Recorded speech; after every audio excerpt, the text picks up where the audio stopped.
Assalamualaikum dan salam sejahtera. Kalau tidak kerana bintang, takkan bulan kelihatan tinggi. Kalau tidak kerana pidato, takkan kami berada di sini. Datang bahtera dari Medan, singgah sebentar di laluan Kerai. Salam satu Malaysia kami hulurkan kepada warga Dewan Pembuka Tirai. Kami ingin berbicara kepada anda tentang rukun negara, sebuah prinsip yang penting dalam membangunkan masyarakat. Rukun negara adalah satu konsep yang merupakan 5 prinsip utama yang diusulkan oleh Kerajaan Malaysia pada tahun 1970-an. Antara tujuan rukun negara adalah untuk dijadikan prinsip hidup semua rakyat negara ini dan menjamin perpaduan kaum dan keamanan negara. Rukun negara seharusnya dijadikan panduan oleh setiap rakyat yang mengaku dirinya sebagai warga negara Malaysia. Sekiranya panduan ini sentiasa dipatuhi, pastinya akan membentukkan jati diri. Rakyat yang punya jati diri, pastinya warga negara bermutu tinggi dan tinggi nilainya. Apakah prinsip-prinsip keramat rukun negara? Tuan-tuan dan puan-puan, prinsip keramat rukun negara terdiri daripada yang pertama, kepercayaan kepada Tuhan. Kedua, kesetiaan kepada raja dan negara. Ketiga, keluruhan perlembagaan. Keempat, kedaulatan undang-undang. Kelima, kesopanan dan kesusilaan. Itulah ikrar yang sering kali dimainkan di radio dan televisyen. Bukanlah sekadar untuk hiburan semata-mata, tetapi ada mesej yang ingin disampaikan. Mari kita tinjau apakah mesej yang ingin disampaikan. Pertama, kepercayaan kepada Tuhan adalah fondasi penting dalam membentuk masyarakat yang harmonis. Kepercayaan kepada Tuhan mengajarkan kita untuk saling menghormati agama dan kepercayaan orang lain, serta hidup dalam kesalingan yang damai. Di sini, kita dapat memahami bahawasanya prinsip yang pertama ini akan dapat melahirkan rakyat yang memiliki jati diri terbaik untuk dirinya dan masyarakat. Setiap agama pastinya menyeru kepada kebaikan. Justeru, bagi insan yang beragama, pastinya mereka percaya bahawa melakukan perkara yang baik adalah sangat dituntut.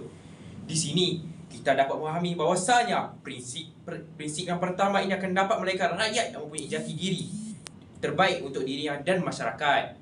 Kedua, kesetiaan kepada raja dan negara menunjukkan rasa cinta, hormat dan tanggungjawab kita terhadap industri kebangsaan kita. Dalam menghormati raja dan negara kita menunjukkan rasa kesatuan sebagai sebuah bangsa. Rakyat yang taat dan sayang akan tanah airnya pasti akan berusaha untuk memajukan negara. Contohnya, pada tanggal 1 Mac 2013 yang lalu, negara kita telah dikejutkan dengan pencerobohan di Sabah, khususnya di Lahad Datul oleh pencerobohan dari Filipina. Pihak keselamatan seperti anggota polis di Raja Malaysia dan Angkatan Tentera Malaysia telah berada di barisan hadapan dalam operasi daulat untuk mempertahankan negara.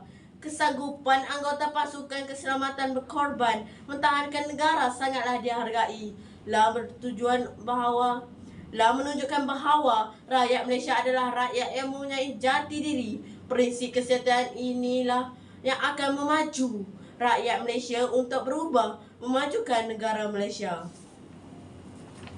Seterusnya, keluruhan perlembagaan memastikan keadilan, kebebasan dan keharmonisan dalam masyarakat.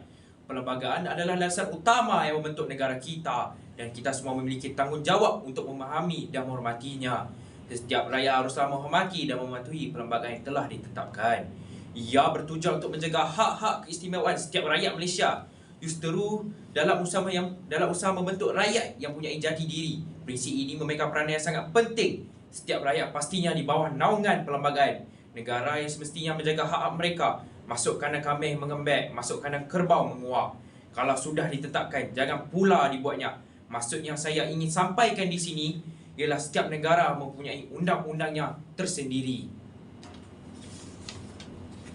Kedaulatan undang-undang adalah prinsip yang menegaskan bahawa hukum harus ditegakkan secara adil dan merata untuk semua warga negara. Dalam masyarakat yang berdaulat hukum, tidak ada satu pun individu atau kelompok yang berada di atas hukum.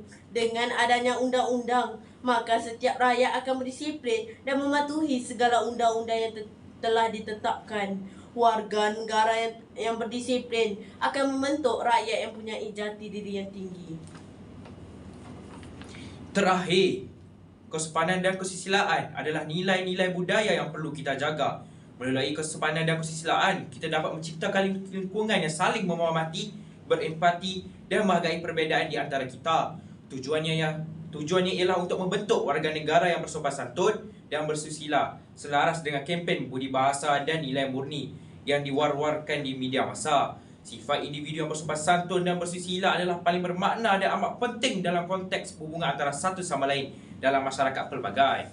Kaum di negara ini sikap bersopan santun patut diamalkan bagi membentuk seseorang individu dan masyarakat yang berdisiplin serta bermoral tinggi yang akan membantu mewujudkan negara memiliki jati diri yang mantap, masyarakat yang majmuk namun hidup bersatu padu. Nilai yang menunjukkan bahawa rakyat Malaysia sememangnya rakyat yang berkualiti tinggi. Dalam rangka menunjukkan rukun negara, penting bagi kita semua untuk mengatasi prinsip-prinsip ini dalam kehidupan seharian kita. Dengan mengamalkan rukun negara, kita akan memperkuatkan persatuan dan kesatuan bangsa, menjaga keamanan dan kesejahteraan bersama. Pandangan pelancong asing adalah buktinya. Mereka menyatakan rakyat Malaysia begitu berbudi pekerti dan mesra. Kami akhiri pidato kami dengan wabillahi taufiq wal hidayah. Assalamualaikum warahmatullahi wabarakatuh.